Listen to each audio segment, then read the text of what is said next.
Good morning everyone. So today, going to plant or transplant my papaya seedlings.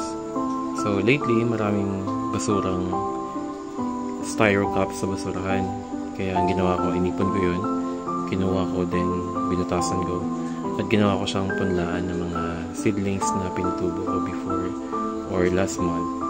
So since madami akong napatubong papaya, kailangan ko sila i-transplant sa mas maliliit na or separate na taniman. So naisip ko, since maraming nakakalat or maraming nabasurang mga styro cups during the funeral ni Lola, naisip ko para kaysa maging basura lang yun, gamitin pa. So naisip ko is gawin siyang punlaan ng mga seedlings na aking mga butong papaya. And then, pag lumaki na sila or na-outgrow na nila yung mga styro cups na to, ang gagawin ko is ito-transplant ko na sila doon sa permanent pwesto nila dito sa farm kung saan sila dapat itanim. Ang goal ko kasi makaproduce ng maraming papaya and hindi mainly to sell the fruit but maging pagkain siya ng mga alaga kong hayop, like especially yung mga manok.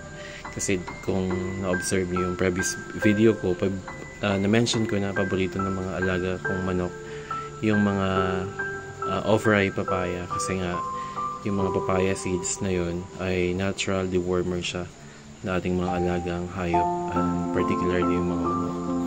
And kaya ang ginagawa ko every time na kumakain kami ng papaya fruit na hinog, yung buto iniipon ko talaga yan,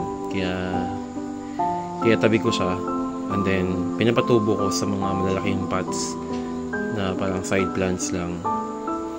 And then pagka tumubo na, yung pwede nang i-transplant, may stable roots na and mga permanent leaves, ang gagawin ko, ita-transplant ko na separate na either polybag or para hindi na magastos and para ma-recycle. Ito ng mga styro cups na nakukuha lang natin sa mga basurahan.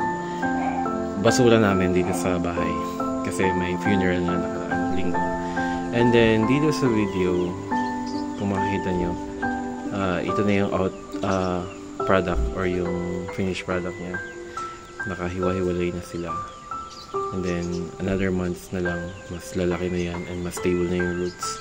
Madali na lang siya i-transplant dun sa ating farm at mahanapan siya ng suitable pwesto na mag-grow siya ng maganda at mamunga siya eventually. So yun lang. Thank you for watching sa mga videos ko na about projects and planting dito sa farm. Thank you.